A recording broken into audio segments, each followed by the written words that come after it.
शब्द ब्रह्म चैनल के अंतर्गत मैं वीरेंद्र मिश्र आप सबका हार्दिक स्वागत करता हूं, अभिनंदन करता हूं, प्रणाम करता हूं। मित्रों, श्रीमद् भागवत महात्म्य की चर्चा कर रहे थे, जिसमें तृतीय अध्याय यानी तीसरा अध्याय प्रारंभ था। भक्ति के कष्ट की निवृत्ति का कुछ हिस्सा हम लोगों ने देख लिया था। अब आगे सनकादि ने कहा, अब हम आपको इस भागवत शास्त्र की महिमा सुनाते हैं।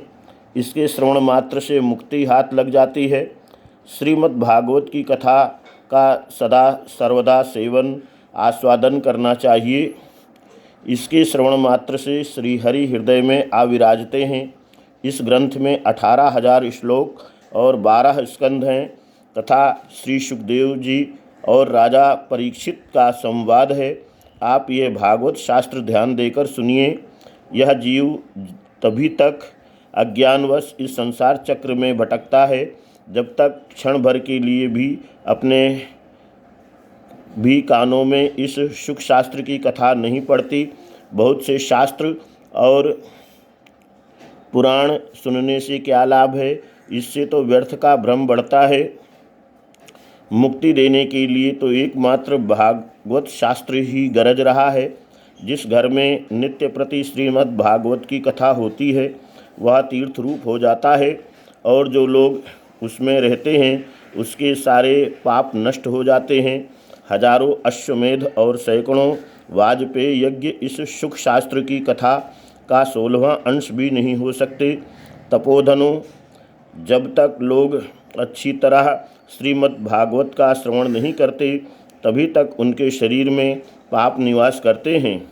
फल की दृष्टि से इस सुख शास्त्र की कथा समता, गंगा, गया, काशी, पुष्कर या प्रयाग कोई तीर्थ भी नहीं कर सकता। यदि आपको परम गति की इच्छा है तो अपने सुख मुख से ही श्रीमद् भागवत के आधे अथवा चौथाई श्लोक का भी नित्य नियम पूर्वक पाठ कीजिए। ओमकार, गायत्री, पुरुष सूक्त, तीनों वेद, श्रीमद् भागवत, ओम नमो भगवते वासुदेवाय, ये द्वादशाक्षर मंत्र 12 मूर्तियों वाले सूर्य भगवान, प्रयाग, संवत्सर रूप, काल, ब्राह्मण, अग्निहोत्र, गौ, द्वादशी तिथि, तुलसी, वसंत ऋतु और भगवान पुरुषोत्तम, इन सब में बुद्धिमान लोग वस्तुतः कोई अंतर नहीं मानते। जो पुरुष अहर्निश अर्थ सहित श्रीमद् भागवत शास्त्र का पाठ करता है उसके करोड़ों जन्मों का पाप नष्ट हो जाता है, इसमें तनिक भी संदेह नहीं है। जो पुरुष नित्य प्रति श्रीमद् भागवत का आधा या चौथाई श्लोक भी पढ़ता है उसे राजसूय और अश्वमेध यज्ञों का फल मिलता है। नित्य भागवत का पाठ करना, भगवान का चिंतन करना, तुलसी की सींचना और लौ की सेवा करना, गौ की सेवा करना, ये चारों समान हैं। जो पुरुष अंत समय में श्रीमद् भागवत का वाक्य सुन लेता है उसका प्रसन्न मन होकर भगवान उसे वैकुंठ धाम देते हैं। जो पुरुष इसे सोने के सिंहासन पर रखकर विष्णु भक्त को दान करता है वह अवश्य ही भगवान का सायुज्य प्राप्त करता है। जिस दुष्ट ने अपनी सारी आयु में चित्त को एकाग्र करके श्रीमद् भागवत मृत का थोड़ा सा भी रसास्वादन नहीं किया, उसने तो अपना सारा जन्म चांडाल और गधे के समान व्यर्थ ही गंवा दिया।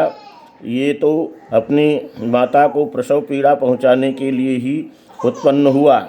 जिसने इस सुख शास्त्र के थोड़े से भी वचन नहीं सुने वो पापात्मा तो जीता हुआ मुर्दे के समान है।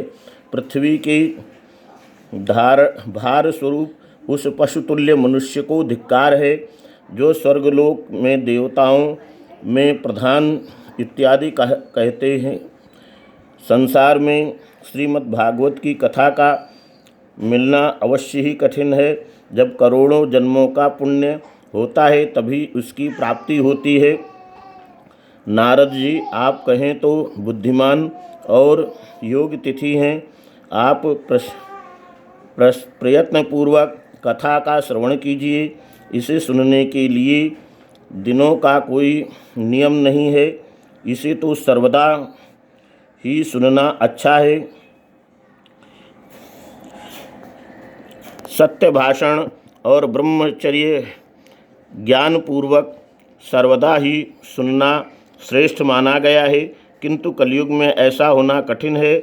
इसलिए इसको सुखदेव जी ने जो विशेष विधि बताई है वो जान लेना चाहिए। कलयुग में बहुत दिनों तक चित्त की वृत्तियों को वश में रखकर नियमों में बंधे रहना और किसी पुण्य कार्य के लिए दीक्षित रहना कठिन है। इसलिए सप्ताह श्रवण की विधि है। श्रद्धापूर्वक कभी भी श्रवण करने में अथवा माघ मास में श्रवण करने से जो फल होता है वही फल श्री सुखदेव जी से सप्ताह श्रवण से निर्धारित किया है। मंत्र के मन के असंयम, रोगों की बहुलता और आयु की अल्पता के कारण तथा कलयुग में अनेकों दोषों की संभाव वाले ही सप्ताह श्रवण का विधान किया गया है। मित्रों, जो फल तप, योग और समाधि से भी प्राप्त नहीं हो सकता, वो सर्वांग रूप में सप्ताह श्रवण से सहज ही मिल जाता है। सप्ताह श्रवण यज्ञ से बढ़कर है, व्रत से बढ़कर है, तप से कहीं बढ़कर है, तीर्थ सेवन से तो सदा ही बड़ा है, योग से बढ़कर है, यहाँ तक कि ध्यान और ज्ञान से भी बढ़कर है। अजी, इसकी विशेषता का कहाँ तक वर्णन करें, ये तो सभी से बढ़ चढ़कर है। शौनक जी ने पूछा, सूत जी, ये तो आपने बड़े आश्चर्य की बात कही।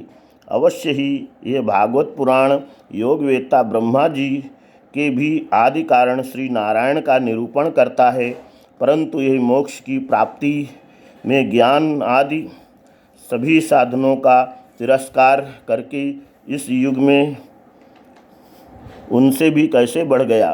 सूत जी ने कहा, शौनक जी, जब भगवान श्री कृष्ण इस धराधाम को छोड़कर अपने नित्य धाम को जाने लगे, तब उनके मुखारविंद से एकादश स्कंद का ज्ञानोपदेश सुनकर भी उद्धव जी ने पूछा।